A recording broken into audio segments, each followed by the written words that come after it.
Well, my name is Specialist Moss, and today I'll be teaching a class on how to measure distance on a map. Conditions: giving a standard 1 to 50,000 military map, a strip of paper or a straight edge, I prefer a straight edge, and a pencil. Now your standards will be to determine the straight line distance in meters between 2 points with no more than 5% error, and determine the road or curved line distance in meters between 2 points with no more than 10% error. So obviously next week we will be doing this out in the field, so this is a good place to learn how to measure distance on a map, because if you don't know the distance on a map, then you don't know how far you're going to have to go.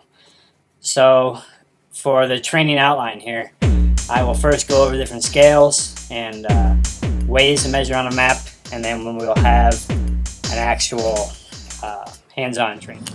Now if you look at this scale here, you will see the 0 is right here, and then for meters, it's the second one down.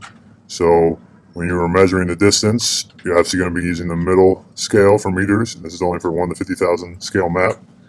Now when you look at the map, you will place a piece of paper where you've got the point A and point B.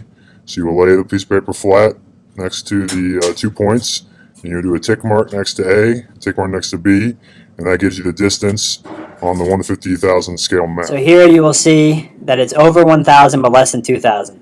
So you will put the B marker at 1,000 and then see that it goes 500 more. So you would add the numbers on the left to the right to get 1,500.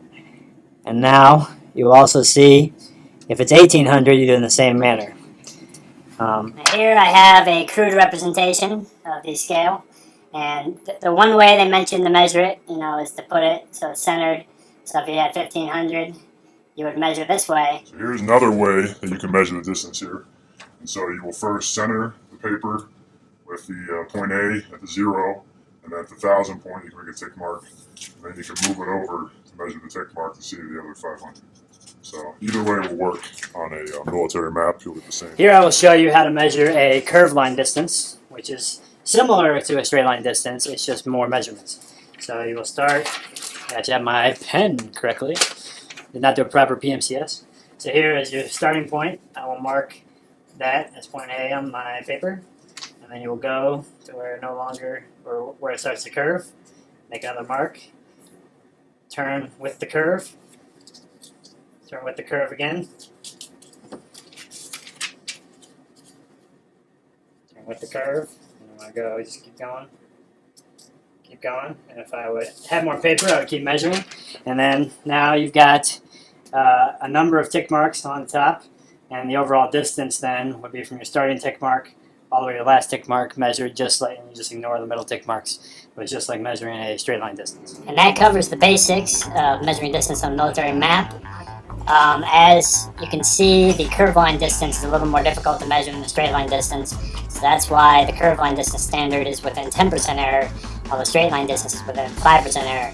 So now I will turn the class over to Specialist Moss, who will start with the hands-on test and examination, which is quite easy.